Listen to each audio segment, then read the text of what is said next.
오늘 함께 은혜 받을 말씀은 우리 느헤미야 2장 1절에서 10절 말씀입니다. 우리 구약 성경 278면에 하나님의 말씀이 기록되어 있습니다. 느헤미야 2장 1절에서 10절 말씀까지입니다. 우리 찾으셨으면은 오늘은 우리 오전에 이미 말씀을 나누었기 때문에 우리 8절부터 우리 같이 보면 좋겠습니다. 7절부터 7, 8, 9, 10절을 같이 보도록 하겠습니다. 7절부터 같이 봅니다. 내가 또 왕에게 아뢰되 왕이 만일 좋게 여기시거든 강서쪽 총독들에게 내리시는 조서를 내게 주사 그들이 나를 용납하여 유다에 들어가기까지 통과하게 하시고 또 왕의 살림 감독 아삽에게 조서를 내리사 그가 성전에 속한 영문의 문과 성곽과 내가 들어갈 집을 위하여 들보로 쓸 제목을 내게 주게 하옵소서 하매 내 하나님의 선한 손이 나를 도우심으로 왕이 허락하고 군대 장관과 마병을 보내어 나와 함께 하게 하시기로 내가 강 서쪽에 있는 총독들에게 이르러 왕의 조서를 전하였더니 호론 사람 산발락과 종이었던 암몬 사람 도비아가 이스라엘 자손을 흥왕하게 하려는 사람이 왔다 함을 듣고 심히 근심하더라. 아멘. 이제 오전 오후 연결해서 쭉 말씀을 보면서 그래도 주일날 이 말씀이었지 하는 그런 마음에 좀 새기고자 하는 그런 의도로 오늘 오전 오후 말씀을 좀 연결해서 말씀을 좀 보려고 합니다. 오늘 오전에는 우리 느헤미야를 통해서 기도를 배웠습니다. 생각나세요? 못하면 기도할 수 없다 그랬죠? 판단하면 기도할 수 없다. 환경과 상황을 판단해 버리면 기도조차 시도할 수 없다고 나누었습니다. 그래서 말씀드렸죠. 진정한 기도는 먼저 누구의 죄를 보면서 시작하는 거라고요? 나의 죄를 보면서 시작하는 거죠. 나의 죄와 우리 가족, 우리 가문의 죄를 먼저 보는 것입니다. 거기에서부터 문제의 해결이 시작된다라는 걸 나눴죠. 세 번째로는 우리가 기도하는 사람에게 영적 뭐가 있다고요? 주도권이 있다. 기도하는 사람에게 영적인 주도권을 갖게 된다는 거예요. 하나님이 어떻게 하신다고요? 왕의 마음을 돌리시고 왕비의 마음을 돌리시고 왕이 선하게 그 일을 할 수 있도록. 그래서 오늘 우리 본문에도 나오죠. 8절 하반절에 보면 내 하나님의 선한 손이 나를 도우심으로. 그러니까 영적인 주도권을 갖게 되는 거죠. 주도권은 사실 왕에게 있잖아요. 그러나 하나님이 그 주도권을 바로 느헤미야에게 주신 것입니다. 그것이 우리가 이제 오전에 나누었던 이제 기도에 대한 부분이죠. 그래서 이걸 쭉 연결하면 이렇게 되는 거예요. 판단하지 말고 기도하되 먼저 회개부터 기도를 시작하고 기도한 우리는 하나님이 이 상황을 바꾸실 것을 믿기 때문에 어떻게 해요? 믿음의 기도는 영적인 주도권을 갖게 된다는 거예요. 하나님의 때에 그 일을 하게 하신다는 거죠. 자, 오늘 그런 관점에서 이제 느헤미야의 기도를 우리가 좀 나누었다면 이제 믿음에 대한 부분, 믿음의 태도에 대한 부분들을 함께 좀 나누면 좋겠습니다. 자, 느헤미야의 믿음의 태도가 뭔지 그 첫 번째로 우리가 좀 살펴볼 것은 느헤미야가 역사 의식을 갖고 있다는 거예요. 그의 첫 번째 믿음의 태도는 역사 의식으로부터 시작된다는 거예요. 여기 역사 의식을 하니까 굉장히 막 좀 거창하게 느껴지는데 단순하게 생각하면 자기 민족을 돌아보는 데에서 시작하는 거예요. 느헤미야는 고국의 상황 앞에서 나와 상관없다 이렇게 말해도 무방할 정도예요. 그는 포로로 끌려왔고 어떻게 보면은 피해자이겠죠. 그러나 그는 나라의 이런 상황들을 안고 그가 포로로 끌려왔지만 어떤 의미에서는 자주성가해서 비서관의 자리에까지 올라가는 거죠. 최고위층까지 올라갔습니다. 그래서요 그냥 잊고 살면 됩니다. 자기 자신을 위해 살면 돼요. 성공한 인생이지 않습니까? 지금까지 고생해서 이 자리까지 왔는데 또 고생하거나 위험수를 뚫는 일은 하는 것은 어떤 의미에서는 굉장히 위험하고도 험한 일이겠죠. 그러나 자기가 있는 자리에서 그는 이 자리가 어떤 자리인지를 생각한 것입니다. 그래서 자기에게만 집중하지 않습니다. 보통 우리가 어떤 자리에 올라가게 되면 그 자리가 주는 힘이 있습니다. 근데 그 자리를 자기를 위하여 그 힘을 사용하면 그 힘이 바로 자기에게만 이득을 주는 거죠. 그러나 그 자기에게 주어진 힘을 하나님의 뜻대로 사용하는 것. 그래서 내가 이 자리에 세움 받은 데는 반드시 사명이 있다라는 것을 아는 성도는 삶이 달라지는 거예요. 내 것만 추구하지 않는다는 거죠. 나라가 무너지고 140년이 지났습니다. 잊을만 하지 않아요? 70년 이후에 포로 생활이 이제 끝지나고 많은 사람들이 고향으로 돌아갔지만 많은 사람이 또 바벨론에 남아 있기도 한 거죠. 그러니까 어떻게 보면은 이방 땅에서 이만큼 됐는데 뭐 고향으로 돌아간 사람이 고향에 대한 책임이 있지 내가 굳이 고향에 대한 책임을 져야 되느냐라고 생각하면 쉽게 살 수 있는 거예요. 그것도 가까운 이웃이 아니라 1400km 정도 떨어져 있는 그곳에 있는 사람과 내가 무슨 상관이 있느냐 이렇게 말해도 무방한 것입니다. 그러나 느헤미야는 아무런 상관이 없다고 말하지 않는 거죠. 그는 포로로 끌려왔지만 그는 여전히 하나님의 백성이고 그리고 하나님의 백성이 있는 예루살렘에 대하여 그는 여전히 관심을 갖고 있었던 것입니다. 이런 역사의식이 느헤미야를 깨운 것입니다. 그의 기도를 깨우고 그의 믿음을 깨운 것입니다. 잠깐 우리 한국 교회사를 좀 살펴보면요. 우리의 선대 성도들이 삶 속에서 얼마나 조국을 사랑했는지 모릅니다. 일본의 차관으로 빌린 돈이 한 1,300만 원에서 1,400만 원 정도 돼요. 지금의 화폐 단위와는 전혀 다르겠죠.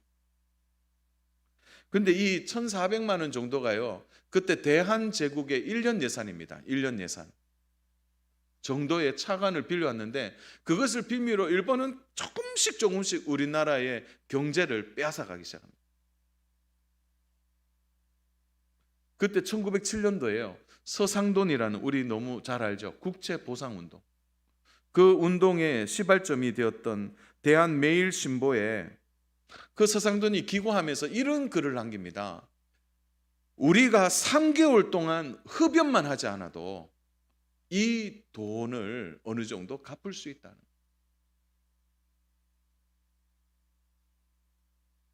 구한말 조선 사람들의 가장 큰 문제가 뭐였냐면 흡연 문제였다 그래요. 흡연 문제. 그래서 초기에 한국에 온 선교사님들이 이제 기독교 교리를 정리하면서 한국 사람에게 가장 큰 문제가 되는 두 가지가 뭐냐라고 뽑았을 때 신앙생활에 가장 큰 어려움을 주는 두 가지. 그 하나가 술이고 그 하나가 담배였습니다. 특히 그 흡연 문제는 작은 문제가 아니었습니다. 그러니까 쉽게 말하면요. 전국이 다 흡연했다고 생각하십니다.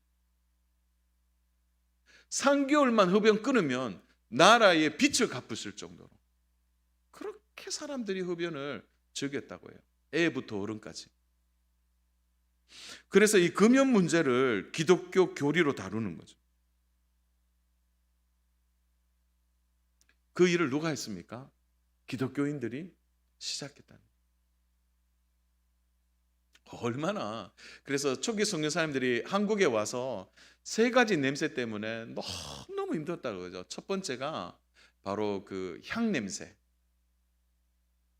향냄새 때문에 너무 힘들어요. 그 향냄새 안에는 바로 이 흡연의 담배 냄새. 그래서 심지어 어떤 이야기까지는 하면 어떤 마을에 갔는데 마을이 안개가 낀 것처럼 자욱하게 안개가 낀 것처럼. 그게 다 뭐라고요? 흡연이래요. 두 번째 냄새가 그 화장실 냄새였다 그래요. 이미 서양에서는 수세식 화장지를 사용하고 있었습니다. 한국에 들어온 선교사님들 50년, 70년 전에 이미 외국은 수세식 화장실을 다 사용하고 있어요. 그런데 온통 냄새가 나는 거예요. 심지어 밭에도 냄새가 나는 거예요. 그러니까 그 냄새 때문에 너무너무 힘들었다고 그래요. 그리고 이제 아궁이에 불을 때는 그 냄새도 너무 힘이 들었다고 그래요. 나무 떼고 거기에 이제 자욱한, 그러니까 마을마다 그냥 다 자욱한 거예요. 담배 냄새 뭐 그런 연기들 때문에 힘들었다고 합니다. 그런데 이 국제보상운동은요 3개월 동안 흡연을 폐지하고 모으자, 여기에 제일 크게 앞장선 사람들이 기독교인이에요. 1866년 그 토마스 성교사님이 대동강에 와서 순교하는 그날로부터 해서 1920년까지 우리나라에 온 선교사님의 숫자가 한 몇 명 정도 될 것 같습니까? 통계를 보니까 1866년부터 1920년까지 우리나라에 온 선교사님들이 숫자를 보니까 3,200명. 작은 숫자가 아닙니다. 그러니까 이렇게 생각하시면 돼요. 미국, 호주, 영국 가장 활발한 일들을 벌였던, 선교 사역을 했던 교회들이 온통 선교 화력을 어디에 모아줬느냐? 이 조선에 모아졌다는 거예요.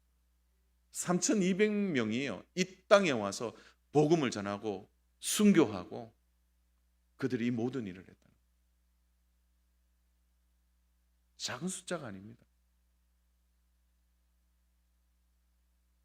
이때 한국이 일어나게 되는 거죠. 이때 한국이 일어나는 것입니다. 그때 우리 인구가 2천만이 채 안 됐다고 그러는데요. 기독교 인구가 몇 명이냐면 1만 명 정도 됐다고 그럽니다. 1만 명. 작지요. 그러나 민족 종교라고 얘기했던 천도교, 우리 동학운동 일으킨 이런 천도교에 그 믿는 사람이 100만 명 됐답니다. 100만 명. 그런데 이 기독교 인구 1만 명이 뒤집어 놓는 거예요, 역사를. 국제보상운동뿐만입니까? 그때 처음 병원을 세운, 그리고 처음 학교를 세우고 고아원을 세우고 이 일을 누가 했습니까? 우리 대구만 한번 보세요. 그 대구에 최초의 학교가 누구를 통해 세워집니까?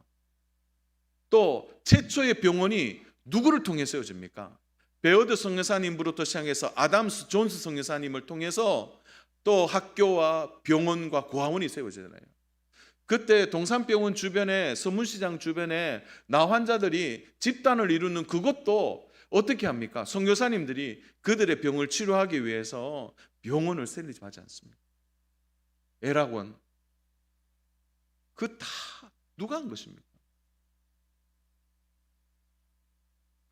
이런 일들을 1만 명밖에 되지 않지만 그들에게 뭐가 있었느냐? 이 민족에 대한 책임, 이 민족에 대한 간절한 마음, 그게 역사의식입니다. 역사의식. 그 1만 명이 무릎을 꿇고 기도하는 거예요. 나라가 바뀐 것입니다. 나라의 근대화가, 그렇게 안 됐던 근대화가 누구를 통해? 이들을 통해 바뀌어지는 것이죠. 느헤미야 한 사람의 역사의식이 140년 동안 하지 못했던 성벽과 성문을 세우고 예루살렘을 다시 재건하게 되는 일을 하게 됐단 말이죠. 한 사람의 역사의식이 그렇게 바꾼 것입니다. 그때에 그 재미있는 정부 기록이 있는데 제가 한 줄 읽어드릴게요. 조선의 관리 중에 많은 관리들이 최초로 지역에 부임할 때, 부임하기 전에 그 부임할 장소에 야수교 사람이 많다면 가지 않겠다라는 기록이 남아 있습니다. 야수교 사람이 많이 있는 지역은 그 관리들이 안 간다 그래요. 그 관리들이 주로 어떤 관리일까요? 탐관 오리들입니다. 왜? 가면은 힘들어지거든요. 그 예수 믿는, 야수교 믿는 사람들이 제대로 살아간단 말인 거죠. 그들을 두려워했다고 그래요. 그래서 그들이 청탁을 넣으면서 거기에 야수교 사람이 많은가 적은가에 따라서 그들이 부임하는 지역이 달라졌다고 합니다. 그 지역에 있는 그리스찬들이 그냥 우리, 나만이 아니라 이런 역사의식을 가지고 있는 거예요. 이러한 역사의식이 바로 오늘 이러한 아름다운 우리나라 대한민국을 만들어낸 것입니다. 느헤미야 한 사람의 역사의식이 결국은 예루살렘의 재건의 원동력이 되어진 것입니다. 바라기는 사랑하는 여러분, 오늘 우리가 이 시대를 보면서 아유 뭐 나만 잘 되면 되지 뭐, 내가 아직 부족해서, 내가 연약해서 아직 내 것 좀 해야 되고, 내가 어느 정도 이루고 나면 해야지, 그게 아니고 지금부터라도 이 나라와 민족을 생각하고 또 나라와 민족의 안타까움을 본다면 우리는 깨어있는 역사의식이 반드시 필요하다는 것을 기억하셔야 됩니다. 여기에서부터 기도가 시작되는 것입니다. 자, 두 번째로는 믿음의 태도는 뭐냐? 바로 지도자들을 위해 우리가 기도해야 된다는 거죠. 여러분, 나라가 무너질 때 공통적인 특징이 뭡니까? 바로 지도자가 없는 거예요. 제대로 된 지도자가 없는 것입니다.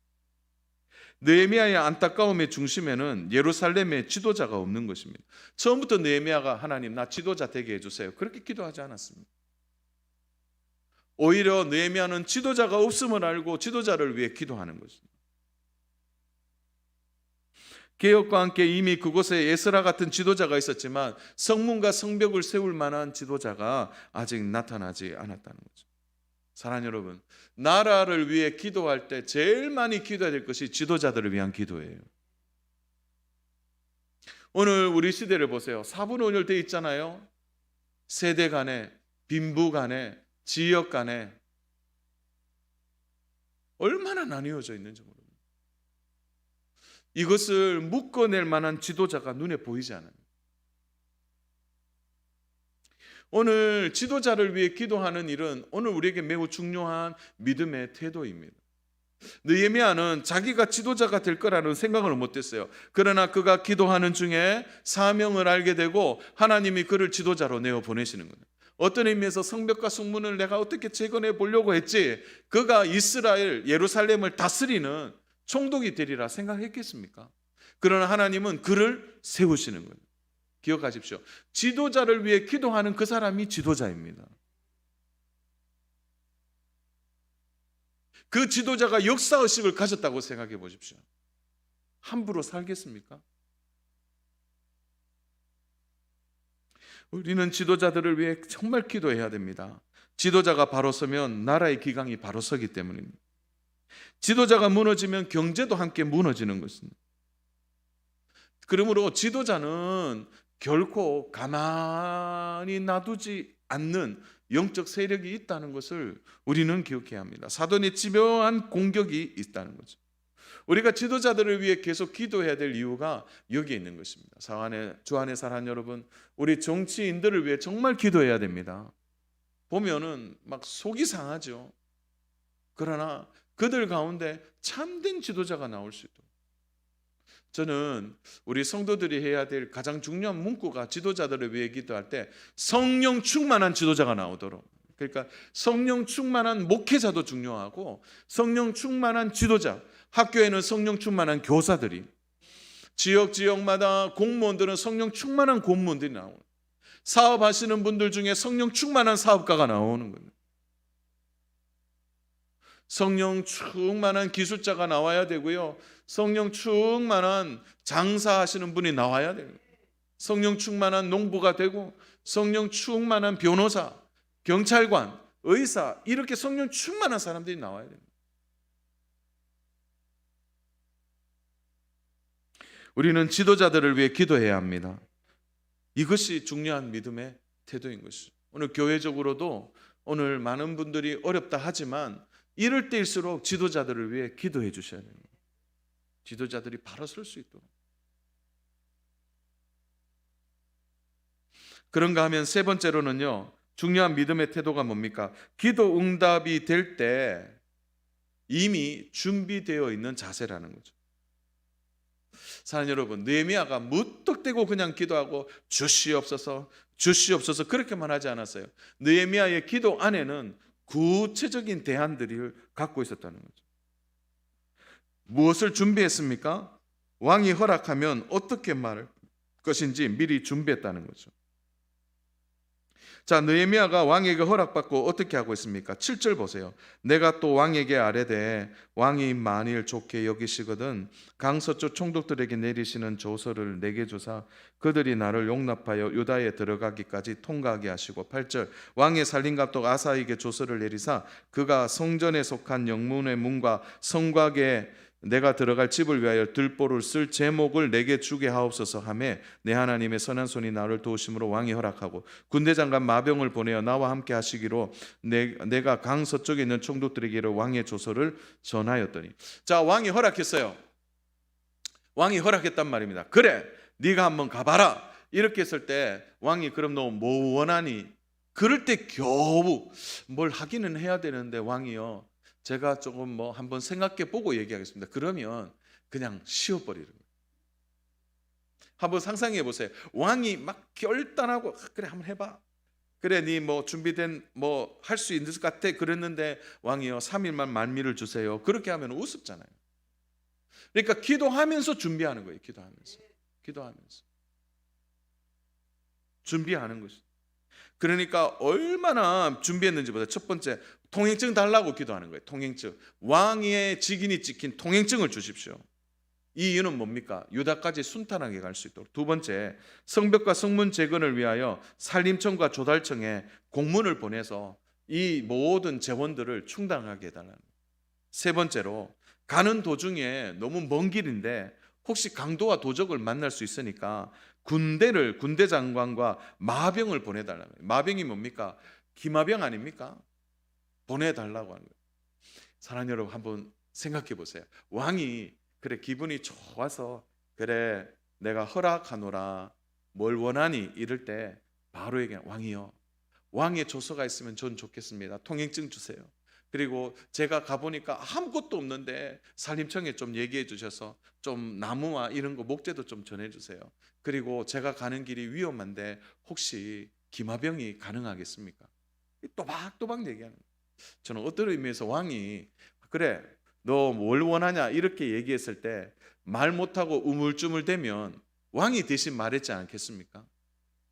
그리고 왕이 생각해보고 얘기하겠다고 그 다음날 왕의 마음이 바뀌면 어떻게 됩니까? 그러니까 이 일에 대해서는 기도 응답이 될 때까지는 잘 준비하는 게 필요합니다.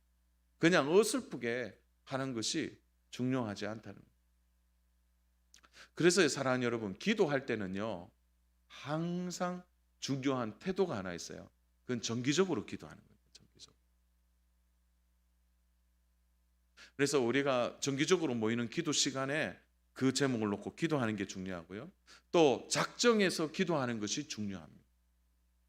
아니면 우리가 기도하면서도 뭘 위해 기도하는지를 잊어버리는 게 많다는 거죠.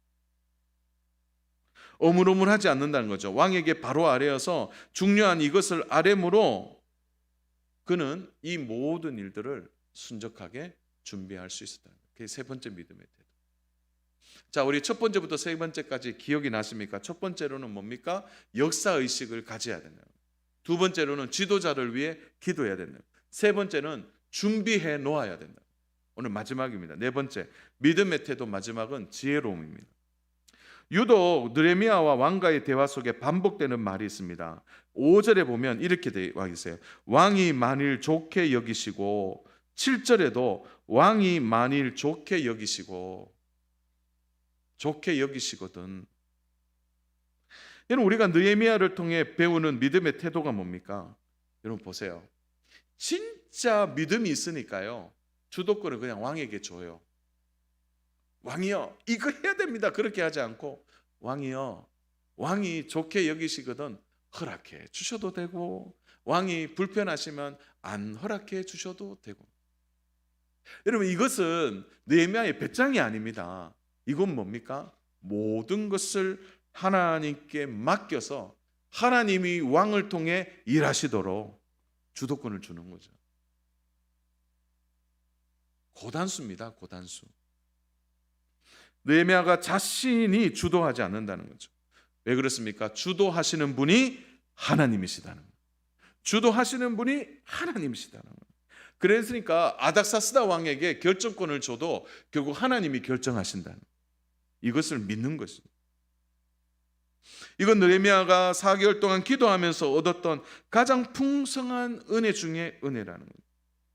주 안에 사랑하는 여러분, 우리의 인생의 주도권을 내가 잡고 가면 얼마나 피곤한지 모릅니다.